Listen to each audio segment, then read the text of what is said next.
সে প্রয়োজনের বেশি কথা বলে। আমার ভাই প্রয়োজনের বেশি ঘুমায়। প্রয়োজনের বেশি কথা বলো না। ঠিক আছে, দেখো আমি তিনটে এখানে বাক্য আছে বোর্ডে লেখা। সে প্রয়োজনের বেশি কথা বলে, রাইট। আমার ভাই প্রয়োজনের বেশি ঘুমায়। প্রয়োজনের বেশি কথা বলো না। তো এই তিনটে বাক্যের মধ্যে একটা জিনিস কমন রয়েছে, সেটা হচ্ছে প্রয়োজনের বেশি, প্রয়োজনের বেশি, প্রয়োজনের বেশি। তো প্রয়োজনের বেশি, ওকে, তো এটাকে আমরা ইংরেজিতে কিভাবে বলবো? ওকে, সো এর জন্য একটা ইংরেজি স্ট্রাকচার রয়েছে যেটা হচ্ছে মোর দ্যান এনাফ, যেটা অর্থ হচ্ছে প্রয়োজনের বেশি। ওকে, সো এরকম ধরনের বাক্যগুলো বলতে হলে আমাদেরকে ইংরেজিতে ব্যবহার করতে হবে মোর than enough, more than enough. যেমন সে প্রয়োজনের বেশি কথা বলে, তাহলে আমরা কি বলবো? হি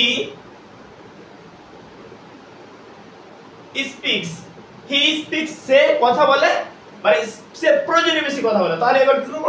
এখানে আমরা মোর দ্যান এনাফ লাগিয়ে দিব। হি স্পিক্স মোর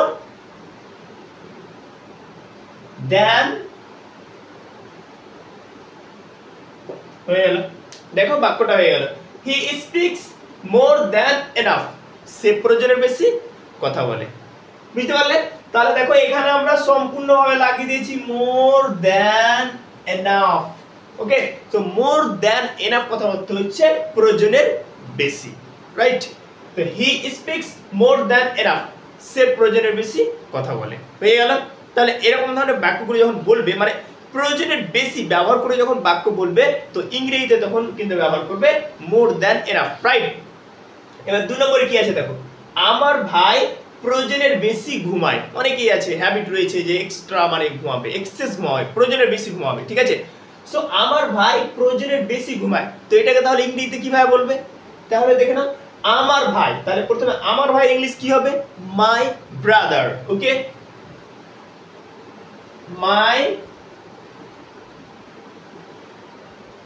মাই ব্রাদার।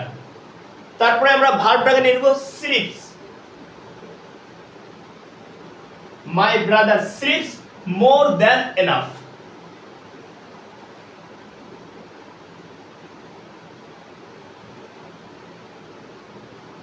দেখে নাও, আবার বাক্যটা হয়ে গেল my brother sleeps more than enough, মানে কি বলতো? আমার ভাই প্রয়োজনের বেশি ঘুমায়। বুঝতে পারছো? সো এই স্ট্রাকচারটা ফলো করে তোমরা মানে নিজে থেকে অনেকগুলো বাক্য তৈরি করতে পারবে, রাইট। তাহলে এখানে দেখো আমি এখানে আবার মোর দ্যান এনাফ কে জুড়ে দিয়েছি। ঠিক আছে, তারপরে কি বলছে দেখো, প্রয়োজনের বেশি কথা বলো না। প্রয়োজনের বেশি কথা বলো না, দেখো এগুলো কিন্তু একটা মানে কি কমন সেন্টেন্সেস, রাইট। মানে এভরি সিঙ্গেল ডে আমরা এরকম ধরনের বাক্যগুলোকে ব্যবহার করে থাকি। সো প্রয়োজনের বেশি কথা বলো না, তাহলে এটা কিভাবে বলবে? এবার আমরা কি বলবো?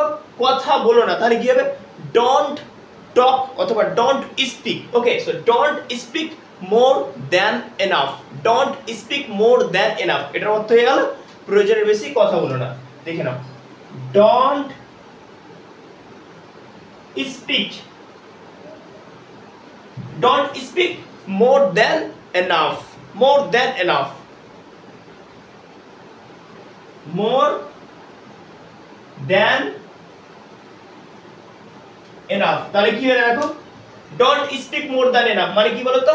প্রয়োজনের বেশি কথা বলে না। ওকে, সো একদম সহজ নিয়ম, আর এই স্ট্রাকচারটা ব্যবহার করে তোমরা নিজে থেকে অনেকগুলো বাক্য তৈরি করতে পারবে। ওকে, সো তোমরা কিন্তু অবশ্যই কমেন্ট সেকশনে একটা বাক্য তৈরি করে দেখাও মোর দ্যান এনাফ কে ব্যবহার করে। যেমন ওকে, সে প্রয়োজনের বেশি খায়, এই বাক্যটাকে তোমরা ট্রান্সলেট করে মানে ইংরেজিতে লিখে কমেন্ট সেকশনে আমাকে অবশ্যই জানাবে। And thanks for watching this video. এই ভিডিওটি যদি ভালো লাগে তো অবশ্যই লাইক করবেন এবং বাংলা থেকে ইংরেজি শেখার জন্য আমার এই চ্যানেলটিকে সাবস্ক্রাইব করুন। Thank you.